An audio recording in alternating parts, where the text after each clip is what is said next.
everyone, and welcome to Capitol Watch for Thursday, March 28th. Our weekly look at the Missouri General Assembly and developments related to elementary and secondary education. And joining us from Jefferson City, from our governmental relations offices there, is MSBA's Associate Executive Director for Advocacy and our Chief Lobbyist, Mike Reed. And Mike, I guess one of the major developments of the past week was the passage of the budget by the House. Tell us about that. Yes, it was. Well, the House came back, the Senate came back off of spring break, and the House really got into it very quickly and passed the budget. The budget was passed on Thursday for the final reading, and it was sent over, and it's being sent over to the Senate, where it goes through the process again. We are happy with the budget. We received some extra funding. We have at least $65 million in new funding for the foundation formula. So we're very pleased. It's still not full funding of the formula, but we are getting more money, and it's all about the kids, and that's where it goes to help. So it's was an interesting process so far, and it will continue to be an interesting process. Now, Mike, doesn't the House budget plan contain some budget assumptions regarding some revenue growth? Yes, it does. It contains revenue growth, and part of that $65 million is coming from more money from gaming. We hope that is an accurate figure, but it contains several pieces of revenue growth that we're just going to have to keep watching over the next year to make sure that we get all the money that we are supposed to receive. This week, Mike, we had a hearing on a bill that we care a lot about, and it has to do with the issue of increasing the bonding capacity for school districts. Tell us about that. Yes, it is. This is a bill that we've been working with George K. Baum. We appreciate their support. It came to us from one of our member districts, Nixa, and in fact, Peggy Taylor, former president of MSBA, came and testified on the bill. She's a member of the Nixa School Board. It is a very important bill because it allows districts to have a vote to increase the amount of bonding capacity. Presently, it's at 15%. Under the provisions of this bill, voters can vote up to 25% capacity, and then to issue bonds. It is extremely important because we look at it as an economic development tool for school districts. But it has its hearing. We hope to be getting a vote out of committee within the next week, and perhaps onto the House floor for debate within the next 3 weeks. Another important issue, Mike, that was considered this week had to do with teacher evaluations. What happened on that? Well, the bill on teacher evaluations and tenure was voted out of the House Education Committee, and then was recently sent back to that committee for further look. One of the things that happened in the House Education Committee was an amendment that was put on that said that public charter schools must be subjected to the provisions of the piece of legislation. It's our understanding that the public charter school community was upset about that and is trying to change the piece of legislation. We believe in public charter schools. That is something that we can work with, and our districts can actually be sponsors of public charter schools. But they are public schools, and all of us must follow the same laws. You know, you're either public school or you're not a public school. You can't play it one side one day and one side the other day. So it'll be interesting to see what happens next week when the House Elementary and Secondary Education Committee again looks at that piece of legislation and may or may not tweak it a little bit. And Mike, we've been working with legislators on that particular piece of legislation in an attempt to give local school boards as much flexibility as possible. Is that right? Yes, we have. There's some more tweaks that need to be made on this piece of legislation, but we have worked with it, and we're trying to make sure that it is best at the local level. If we're going to have teacher evaluations, as we should, and we all have teacher evaluations, it should be at the local level and determined by the local elected school board. Those are the people who are elected to run public schools in Missouri. Our members, that is their charge and their responsibility. And such a situation should be at the local level. Another issue, Mike, we've been lobbying on not only this session, but for the past couple of years, has to do with extending some provisions of the Sunshine Law to keep school safety records confidential under that law. And we had some movement on that issue this week. Yes, we've had a bill that's passed both, a separate bill passed the House and the Senate. The House bill was heard in the Senate Judiciary on Monday night. Very good move. This does away with the Sunshine Law ending date, so it's just open-ended. So we will not have to go through this again. The sunset clause on the Sunshine Law, as we discuss it, for those records. We think it's extremely important that those kinds of records be kept privileged by the local school board or any other political subdivision as it may be. Such records do not need to be out in the public. That is only going to hurt students.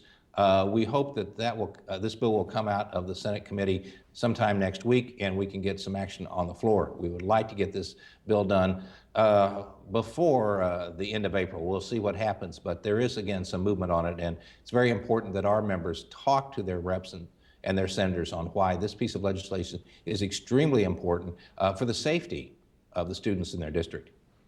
Another issue that's received a lot of attention this session, Mike, has to do with the Common Core state standards, something the State Board of Education here in Missouri adopted back in 2010. But some legislators have been critical of that. There have been some bills addressing the Common Core state standards, and one of those bills was heard in the Senate committee this week. Tell us about that. Yes, that bill was heard. Actually, it was passed out of the Senate committee, and it was changed from the original bill. The original bill had the state of Missouri doing away with the Common Core standards.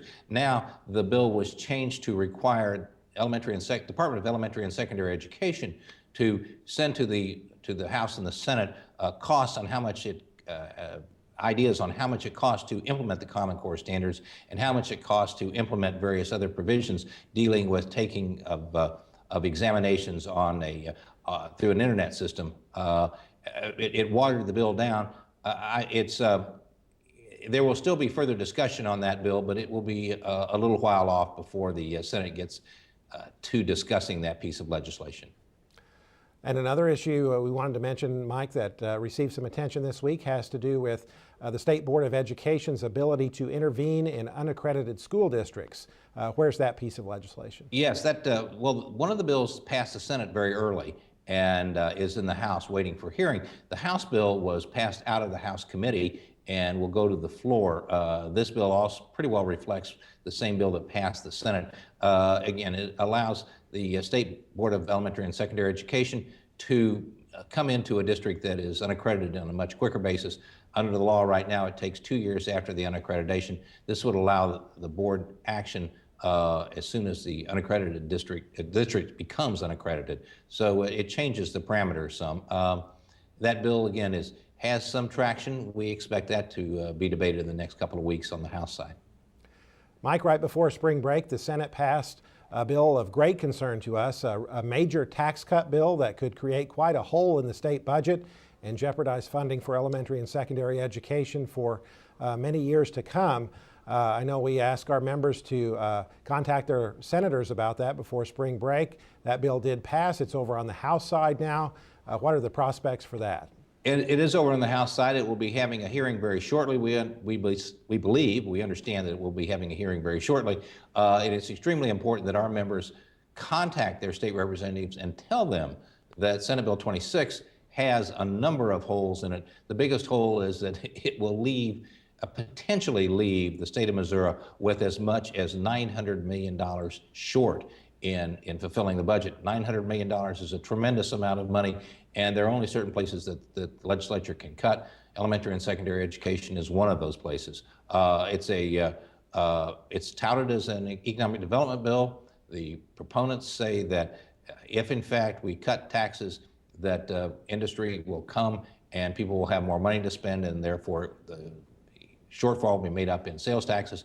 According to what and the figures we have been given, the increase in sales will not make up for the hole that this requires.